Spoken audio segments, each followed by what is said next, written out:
Boldwood presents Stuck With You, written by Aimee Brown, and read by Patrick Boylan and Georgina Sadler. The moral right of the author has been asserted. This performance is owned by Boldwood.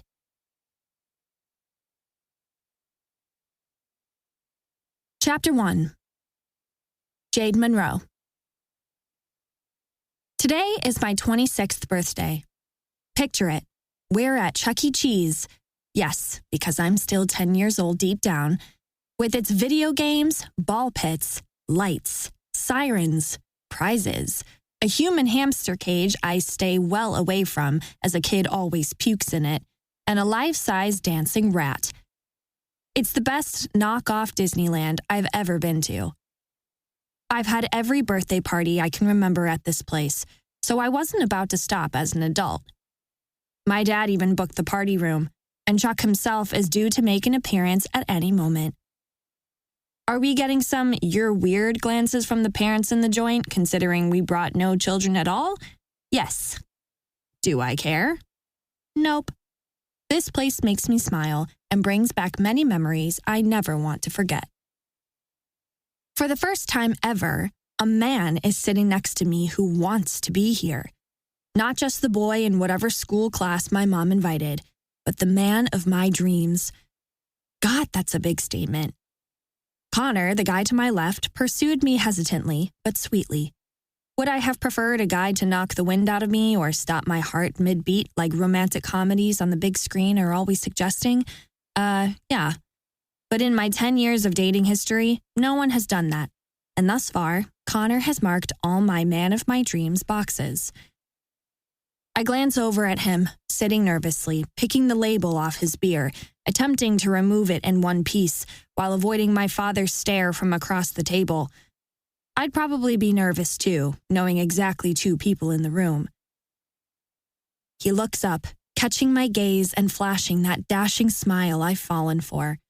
He's so freaking adorable with this perfectly manicured dark hair swept to one side, dazzling hazel eyes, and astonishingly straight teeth only an orthodontist could be responsible for. I could stare at the man all day long. Patients will be so lucky to have him as their doctor one day. Not because of his looks, I mean, who doesn't love a Dr. McDreamy type, but because he's intelligent, caring, a great listener, and just all the things you want the person in charge of your health to be. He successfully lays the beer label on the table in front of him, then taps the neck of the bottle with his spoon. Once everyone has stopped chattering, Connor stands and turns my way. "Jade, today is your birthday." "Yesterday," I remind him softly. Dad wanted the party on the weekend so more people could come. Connor shakes his head, now flustered. "That's right. Yesterday was your birthday." I don't know how he forgot, considering he showed up at my apartment at midnight to give me my gift. Himself, which he had topped with a bow on the tip of his... Until now. He interrupts my trip down memory lane. "The man is making a speech, Jade. Perhaps you should focus on more than his tip."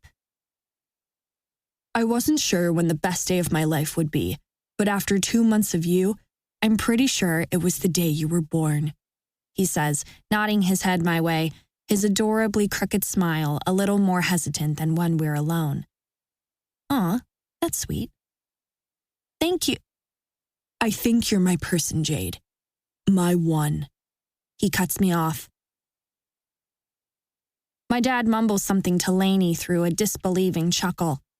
He doesn't love Connor. In true overly protective father style, he hasn't loved any of my boyfriends. He says that's what dads do, scrutinize boys after their daughters and break them before they break their little girls. He's good at it too. Lainey had a boyfriend that once dumped her as he pulled out of the driveway after meeting Dad. Who could blame the guy when a scary-looking biker dude tells him as casually as he can that he owns a shotgun, a shovel, and isn't afraid of prison, so don't even think about hurting his daughter. Really, Dad doesn't love how Connor and I have moved so fast. "I was once a 20-something-year-old dude. Trust me, you're a summer fling to the guy, Jade. Don't fall so quickly. Make him work for it. He'd said when Lainey let it slip a couple of weeks ago that he was spending nights with me. I know this is fast, but when it's right, it's right. Connor continues to talk, turning my attention back to him. When it's right, it's right. What does that mean? Did I miss something he said while I was shooting my father a shut-up stare? I glance around. All eyes are on me. Yep, I missed something. The room is eerily silent, besides the delightful squeal of children in a ball pit outside the party room, as we wait for this man I've known for 2 months to finish telling us what's so right. Yes, cat's out of the bag. We've been dating for 2 months, 8 weeks, 14 days, or 86,400 minutes approximately, if it really matters. Connor and I met online in the comments section of a mutual friend's Facebook post. That friend is my younger by. The two of them went to high school together. She had posted a tribute to our mother just after her death from breast cancer, and Connor sent me a private message. If you need to talk, I'm a great listener. It was that simple. And he was right. I did need someone to talk to. An outside source to help me sort through all the why me's and what ifs going through my head so I didn't have to lay it on my family who were going through the exact same thing. Children bury their parents. I know this. But it's not supposed to happen before your adult milestones do. Yet it did, and because of that, Connor got an earful. Somehow he knew all the right words to say precisely when I needed to hear them. After that, we exchanged numbers, and he would greet me every morning with a hello beautiful text message and send me to sleep with a good night gorgeous. The man charmed me into meeting him face to face, and after only a few weeks of knowing him online, he became a staple in my life. We did everything together. I couldn't have swooned harder. Suddenly, Connor drops to one knee beside me. Shut the hell up, Lainey says flatly as the family gasps around her. Her say it, don't think about it personality breaks some of the tension, but family members attempt to shush her so they don't miss the show. I glance at Connor, who's looking up at me with his hazel eyes, thoughts I can't make out flashing through them. What is he doing, and why is he down on one knee? Is this some new birthday toast tradition I'm not aware of? He grabs my left hand, pressing his lips against my ring finger. Oh my holy heavens. Is he? Suddenly, I get Lainey's earlier word vomit. Jade Nicole Monroe. Noelle, my father mumbles through the fist over his mouth, hiding what he truly thinks about this, but his eyes scream at me silently. Right. Connor points his way apologetically. Noelle, I'm so sorry. I lift a single shoulder. What am I supposed to do? Correct him now? He closes his eyes momentarily, possibly summoning the courage to continue now that he's made mistakes twice in only a handful of sentences. His eyes snap open, and I can see someone confident, at least momentarily. Jade Noelle Monroe, will you marry me? Right then, I choke on nothing but confusion. A coughing fit has him flustered, but finally I mumble out the words flashing through my head. Marry you? Connor's face goes from bliss to shit in milliseconds. Oops, that came out way more honestly than intended. We haven't even talked marriage. But I can't turn him down like this publicly. Truthfully, I don't know if I want to turn him down at all. I love Connor. We've both said it. Isn't this where love goes? To marriage? I mean, why not? Surely he knows we have some details to iron out later, though. What's your answer? Uncle Paul calls from the back of the room. Paul's my father's doppelganger, only 3 years younger and more angel on your shoulder than Dad's devil. They like to call each other once a month and send the other on some well-thought-out, ridiculous mission to pick up something one bought for the other. Once, my dad rode across the city on his Harley only to discover he was picking up a 6-foot unicorn stuffy that he then strapped to his waist and rode back into the city with. People honked, and he was spotted on Instagram a few days later, looking like he was promoting the upcoming gay pride parade. Now he wants to do a ride in the parade in support, which is the side of my dad that I know. He may look a little Duck Dynasty meets Hell's Angels rough, but deep down, he is a 6-foot softie. Earth to Jade, Lainey barks. There are only 2 answers to that question, big sister. Right. My gaze moves to Connor. Sweet Connor, innocently kneeling in front of me after having asked the biggest question of his life as I stall with confusion while he shits his drawers. Yes, I say with a little jump of enthusiasm. Is there a part of me questioning this? A very tiny whisper that I'm going to smother until later. I just said yes to marrying Connor. Oh my stars. I can't wait to see the ring. I pull my hand from his, waggling my fingers his way. He frowns. This was sort of last minute. I went with my gut. So I don't have a ring. Probably because it's been a day. Dad grumbles. Like my sister, Dad's never been one to keep his thoughts to himself. His personality in list form, most to least important, goes a little like this. Number 1, family. Number 2, Archibald, his motorcycle. Yep, he named it. Number 3, Devil's Beard, his motorcycle gang. Number 4, motorcycle rallies. Number 5, motorcycle TV shows and movies. Number 6, tattoos. Number 7, Duck Dynasty-style facial hair.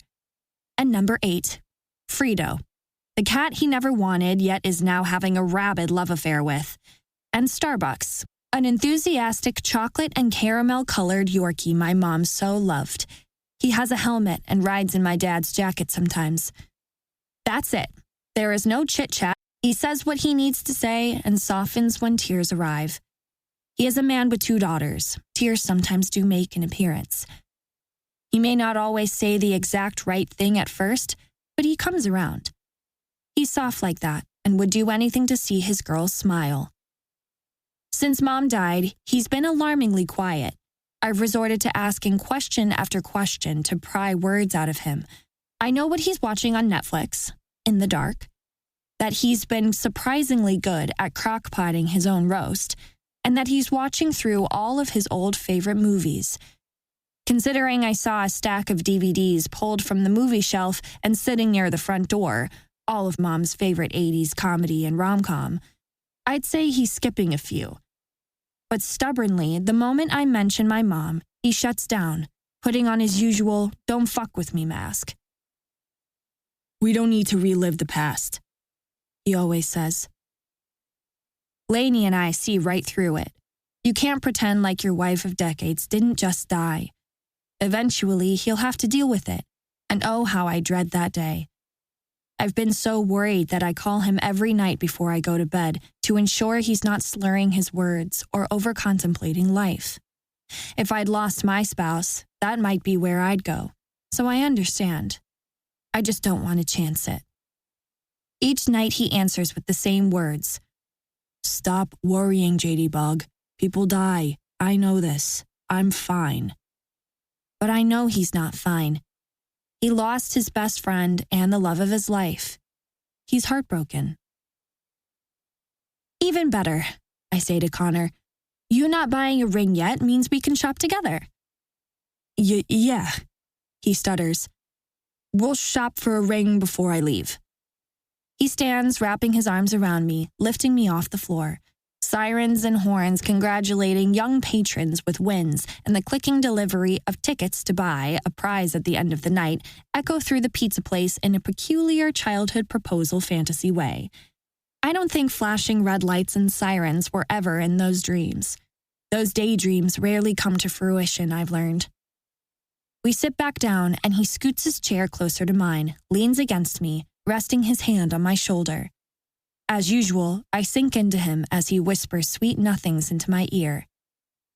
We'll have a long engagement and get married after my residency. The bubble of excitement I just felt bursts. That's not a sweet nothing. After your residency? I ask meekly. Now, I realize that I was just shocked at his unexpected proposal, But now he wants to get engaged without a ring, then leave for medical school and do this long distance for years before. That's 3 to 5 years, depending on what he specializes in. And that currently feels like a lifetime. I can imagine my future conversations.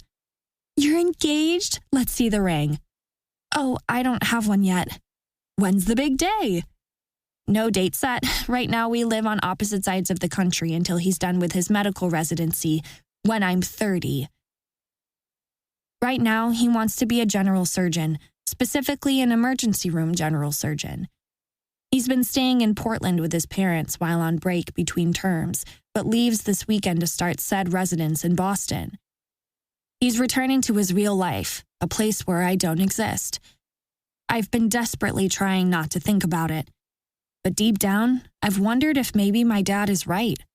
I'm a fling for Connor, something to do while on summer break. But he just legit proposed.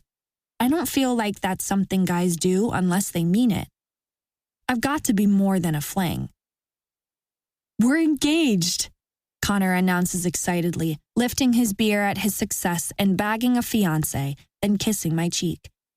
The whole room falls silent, momentarily while it sinks in. Then my family erupts into semi-enthusiastic chatter. Most of them don't even remember his name, and one, in particular, doesn't look enthused. There he sits, silently beside Lainey, stroking his graying beard, his go-to move when considering something troubling him. A mood I'm not thrilled to see today because I have bigger issues. I'm engaged. This is a big deal. Surely Dad gets that. I'll smooth things over with him later. For now, I tap my drink to Connor's and answer the battery of questions surrounding me. I'm getting married? Chapter 2. River Matthews. Jade, Mercy says as we approach the black-tied tiki room bar counter. I stumbled into this bar a few months ago, a tropical paradise in the center of rainy Portland. It's like walking into a temporary vacation. It's full of islandy things, including hula bartenders, of which Jade is one. 3 walls are covered with giant beach photo scenes, floor to ceiling as if you're in a bar on the beach. A white noise machine plays soft ocean wave sounds, setting the tropical mood. Net and sea floats hang from the ceiling, and a colossal swordfish I was told the owner, Jameson, caught himself, is stuffed and hanging from the rafters over the entrance. I wouldn't want to swim into one of those in the ocean. In the center of the room is an atrium full of tropical plants and colorful chattering birds.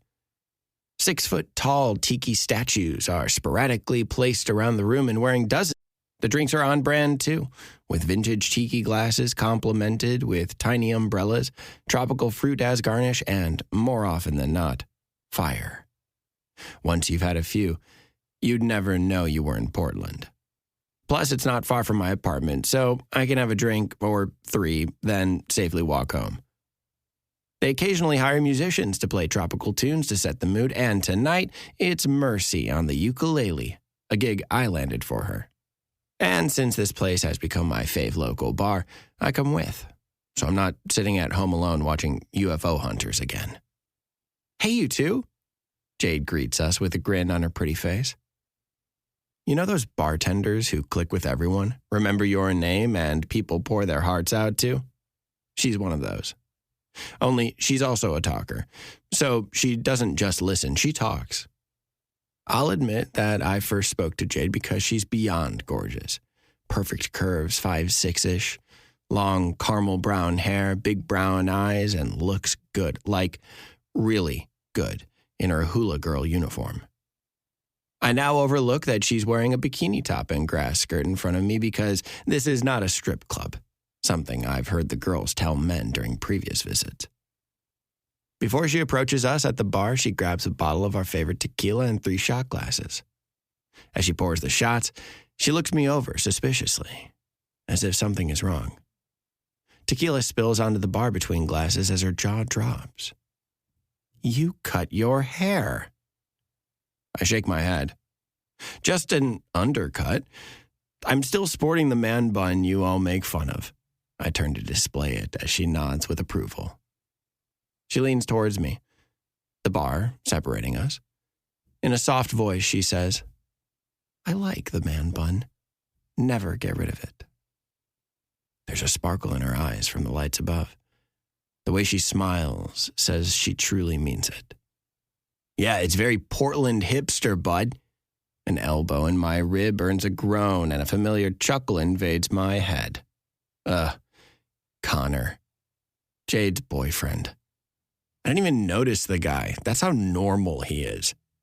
You know the kind of guy I'm talking about. The ones you can find in any bar, dressed business casual, acting like trust fund frat boys, exaggerating whatever story they're telling to impress their equally losery friends. He blends into the background while I wear bright red skinny jeans and my father's old leather jacket over my favorite vintage Duran Duran t-shirt. Not that normal is bad. It's just a little boring, and Jade is far from boring. The woman is prancing around the place, delivering drinks with a smile in a freaking hula. Every night she wears a different top. Not that I've noticed. Shut up. A lei around her neck and a flower behind her ear. She is absolutely out of Connor's league. Was that supposed to be a compliment? Mercy snaps at Connor, pulling her ukulele from the case and handing Jade her things. I can always count on Mercy to both tease and attempt to protect me. It's what she does for her chosen family. He's kidding, Jade answers for him, resting her hand on his, flashing a be nice look in his direction. Guess what? She asks me, as Mercy downs the shot poured for her. A guessing game. I'll play. Perhaps Connor's decided to follow in his father's footsteps and overcharge people for homes. I suppose it's no secret that I don't love the guy. Jade talks about him a lot. Connor's so great. Connor's so smart. Connor's so sweet. Connor. Thing is, she never looks truly happy while she talks about him. It's almost like she's trying to convince herself. One night, he walked in while we were talking, and maybe she thinks I didn't notice, but I saw her face drop when she saw him. Has Connor selflessly joined Doctors Without Borders and is headed to Guatemala to help save lives? I say hopefully, making Jade laugh. Connor doesn't. Instead, he leans in, speaking directly into my ear in a tone just above a whisper. Why would I leave the country to help someone else when there's plenty of money, the people, to be helped here? Damn, I say as I lean away from him, sipping my drink, hoping he gets the hint that I translated his brand of asshole. Truthfully, I'm a little shocked he'd said that out loud. Thus far, besides the fact that I just truly think Jade could do better, there's been absolutely no reason for me to dislike Connor. But the way he just said that is a red flag, even for me. Then there's the fact that he seems so uninterested in her romantically, like she's a trophy or a business deal. He's got the vibe of being an obnoxious prenup, twice-a-week blowjobs, home-cooked dinners, will be on the table at 7 on the dot, and you must weigh in every morning kind of guy, and nothing more. I've never even seen them kiss besides a peck like their family. There's a kiss that says I love you, and there's a kiss that says I tolerate you, and theirs leans to the latter. If I'm kissing a woman I love, she won't wonder if I've had garlic for lunch. She'll know. I chuckle at my own thoughts. No, Jade says with a playful roll of her eyes, as if she understands whatever I'm laughing at. She might. I make this girl laugh many times a week. I bet she could guess my reaction. We're engaged. My phone, that was once in my hand, falls to the bar and slides over to her side. She grabs it, handing it back to me, a single eyebrow lifted in confusion as she does so. She said she'd marry that guy. Why? What? Mercy half squeals, grabbing her left hand. We both inspect the pretty hand now in front of us. Bright blue fingernails, recently done, and no ring. Usually Jade's a multiple ring kind of girl. Now she's cleared the field, and he hasn't provided. Where's the ring? I ask, downing my shot of tequila. Before Jade answers, she takes the third shot, swallows it like she needs it to say the words about to leave her lips. Something's wrong. We haven't bought one yet, but soon. I looked at Connor, not even needing to tell him what I'm thinking because he immediately speaks. The proposal was kind of a last-minute decision, Connor says. You know how it is. When you feel it, you feel it. Well, shockingly, I do know how it is. But I find it hard to believe that these two felt that. They don't seem very in love. You two felt it, huh? Connor nods proudly as though he doesn't just mean feelings, more than I needed to know. Like in your bones? Mercy asks, her face scrunched as we exchange glances. I'm sure one bone felt it, I say to her under my breath, making her snicker. When Adam, one of Jade's co-workers, introduces tonight's musician, Mercy backs away from us, heading for the small performance area. Congratulations, I say, my eyes on Jade, who smiles shyly. When's the big day? Oh, a long ways away. Connor answers the question I was asking her. We're waiting until I'm done with my residency. Her face falls when he waves the wedding off with long ways away. Not sure she was on board with that part. Connor leaves for Boston tomorrow, so we still have some things to discuss. Nothing's been set in stone just yet, Jade says, refilling the 2 shot glasses before me. I may not know this woman as well as Connor thinks he does, but I know his words just stung. Hence her second shot of the night with me. Besides the fact that she said yes, Connor throws in, winking. Jade's an awesome girl, so congrats on that win, I guess. What's with you, sport? Are you even going to settle down, or is the bar seeing your future? Well, Tiger, not that you need to know, but I've got some... I don't. What I do have is the offer of my mother managing my dating profile and picking women I usually wouldn't. She can't possibly do any worse than I have. And with her busy attempting to find me a wife, I can focus on editing the documentary about her life as a teen pop star without her needing to approve of every decision I make. It's a win-win. Awesome, Connor says, lifting the beer he's peeling the label off of unsuccessfully. I hope these dates feel the same way Jade does about your hair. I glance at Jade, who grimaces, lifting her shoulders as she overhears his words while pouring someone else's drink. And I hope you don't fail out of medical school, I say with an equally douchey tone. As guys, we know this is where the conversation ends. We are not friends. I'm friends with Jade. Usually he doesn't come in, and she goes on and on about him with her words. I shouldn't even be involved in this relationship. What I know about the situation is that he swept her off her feet with romantic talking sessions and deep feeling dives.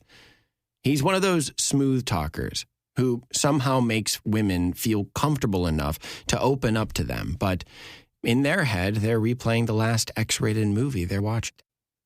Not my style, and I don't understand how in the hell he sold it to her. When the joint gets busier, I decide to feel Connor out. What could a little conversation hurt? He always thinks I like him. I turn on my stool, now facing him. So, you worried about leaving her ringless, alone in a city full of hipsters looking for love? He turns my way, doing that Justin Bieber head flip to fix his hair without hands. Yet I'm the hipster. Perfect lead-in. It's like you read my mind. I wanted to ask you something. You two are friendly.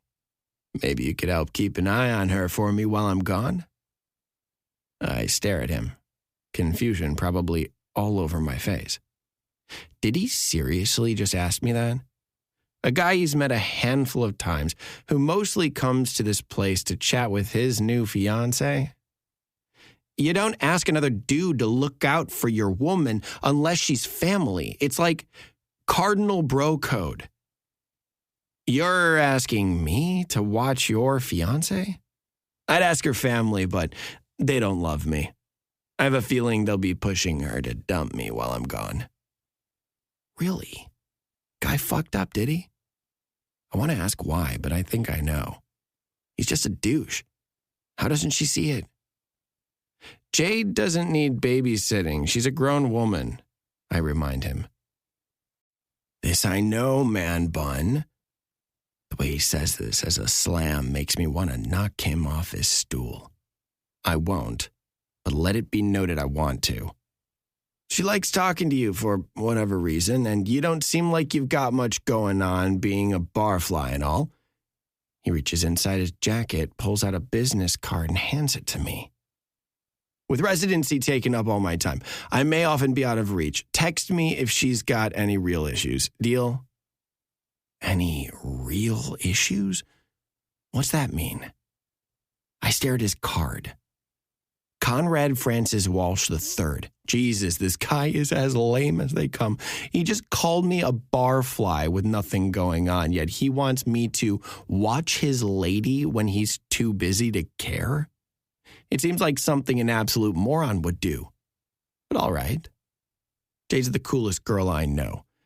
Not one part of me wants to say no to this. Besides that part that knows if I say yes, she'll somehow find out and shit will blow up. I'm a movie guy. I know exactly what kind of situation that would present. Thing is, I'm not telling Connor this.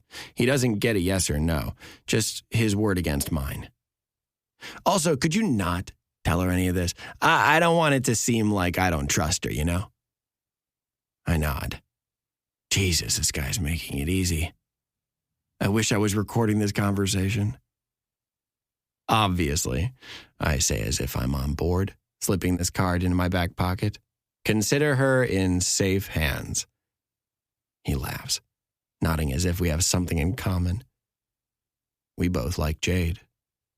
The city is dark when Mercy and I leave the bar. Lights from buildings around us sparkle like stars, and not many folks are on the streets like they are during the day. Summer is coming to a close. It's jacket weather, as the evenings are starting to get cold in the Pacific Northwest. He asked you to babysit her? Mercy balks, clearly offended for Jade, as we walk back to our apartment directly across the street from one another. I've known Mercy since I was a kid. She's a bonus sister I never wanted. Holland, my actual sister, and she have been BFFs since they were in grade school. After Halls and my best friend Dax got engaged and took over my apartment, Mercy and I decided to be roomies. It worked well until Brooke swept the girl off her feet, and now she's playing house in his apartment across the street. That's weird to ask a guy you don't know. Is he aware you're attracted to her? Pretty sure everyone who goes to Black Tide is attracted to her. She laughs. How would you feel if Brooks asked Dylan to watch you while he was unavailable and only contact him with... Her jaw drops as she stops mid-step. He said that? Offense on the field, sir. I nod. What a cockmonger. I knew something seemed off about him. Did you see her face when we asked to see her ring? Who proposes without a ring? Conrad Francis Walsh III. Mercy giggles. That's his full name? Jesus, what were his parents thinking? To answer your earlier question, though, Brooks would never be that stupid. He knows I can take care of myself. Plus, he'd never be so unavailable that if something was wrong, I couldn't get a hold of him. That's how you know he truly loves you, I say. Exactly, she says with a bit of a bashful grin. She's still getting used to this whole love thing. Poor Jade. She's such a sweet girl. What are you going to do? Well, I shove my hands into the pockets of my jeans as we walk the city sidewalks illuminated by the moon and the streetlight.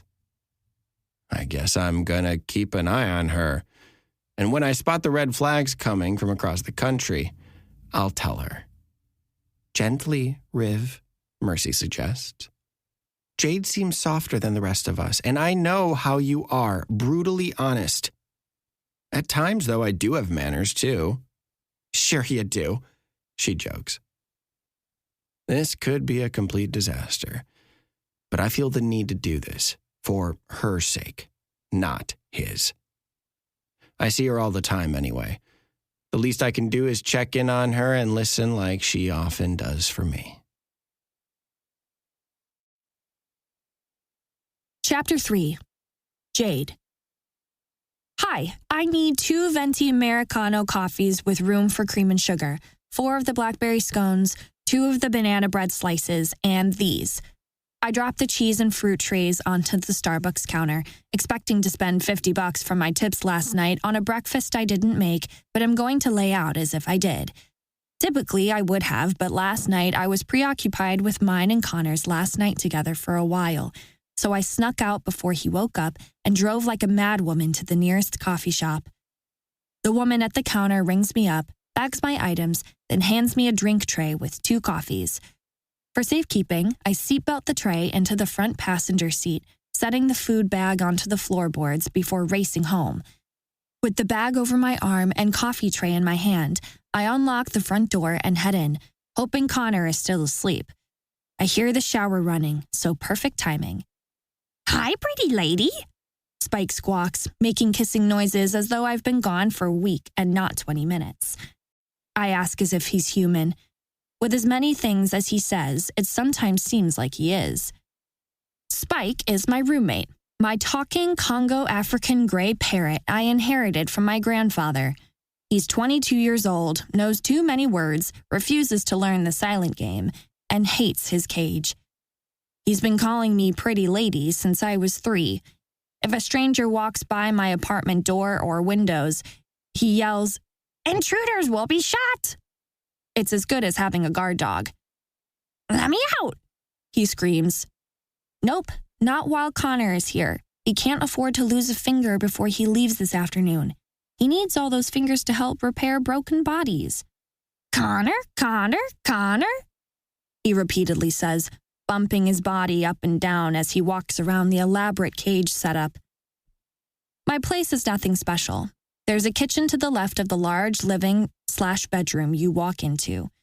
At the far end is an enormous bathroom. It's practically as big as the kitchen.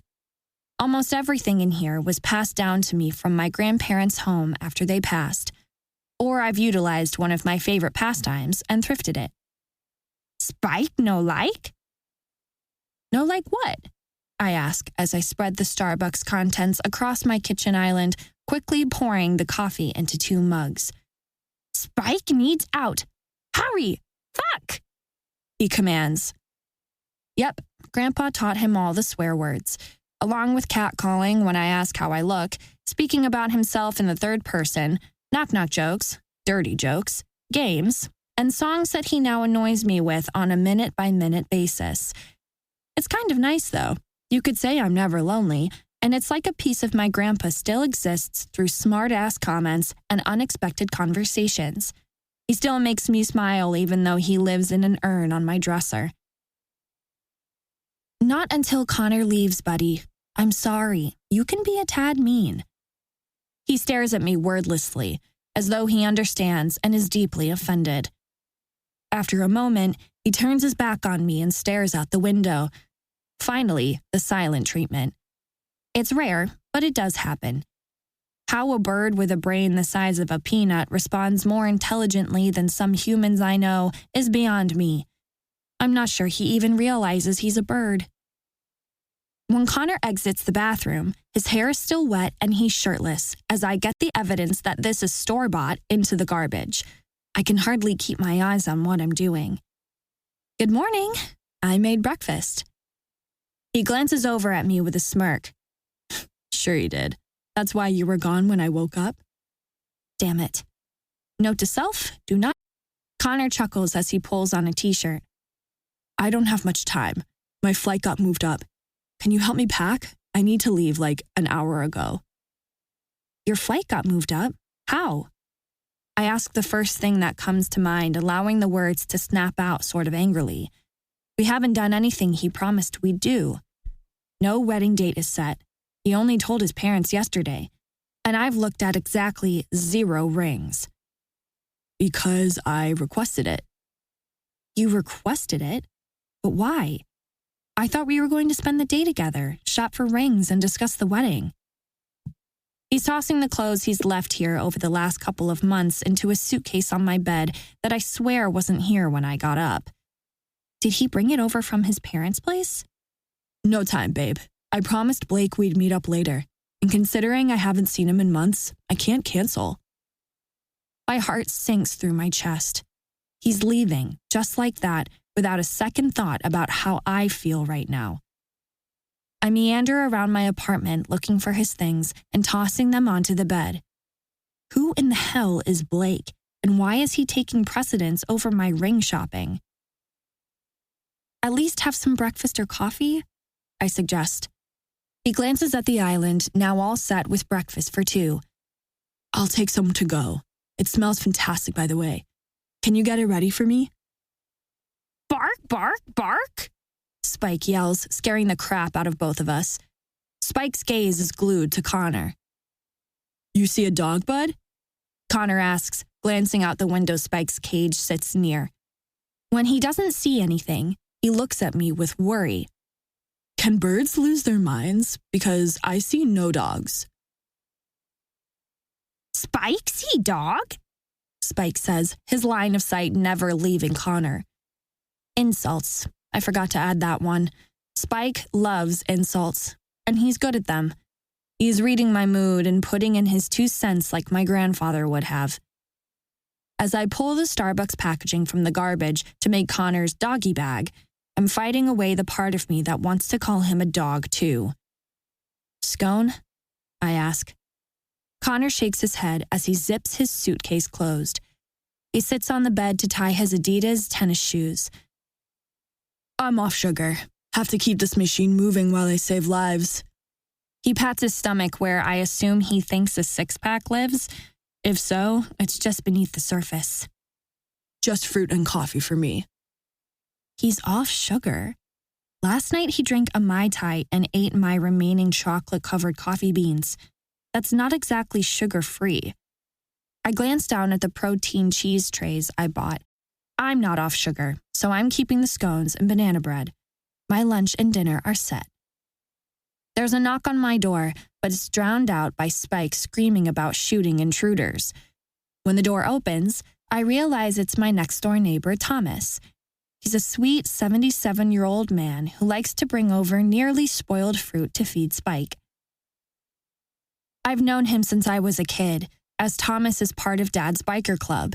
The age range of Devil's Beard, that's their gang name, and yes, they're all ZZ Top style hairy, is 21 to 85. This gang has regulations listed on their framed Devil's Beard written law that the original founding members created back in the 50s, and it graces the entry wall of a secret dive bar they've creatively named DB. Does it stand for Devil's Beard or Dive Bar? No one knows. I've never been to this place, nor do I want to. I've heard rumors, and I have a feeling it's where the younger guys keep gonorrhea alive. Gross. As a kid, I thought all my dad's friends were badass. I'd threaten boys at school that my father would request his buddies to come take care of them, like I was the daughter of a mafia lord. That was a tad deceiving, as most of them were pretty docile, but some were downright scary. Mostly, they're rough-edged guys obsessing over their motorbikes, enjoying the biker gang stereotype and the freeing feeling riding gives them. Look out, world. Docile or not, they carry brass knuckles, mace spray, weapons, and God knows what else on their persons. The elderly crowd, like Thomas, mostly ride to the beach and back nowadays, and they stay in luxury hotels because sleeping on the sand like they did when they were young would get them drowned when the high tide came in before they could get up again. Thomas is how I got this apartment.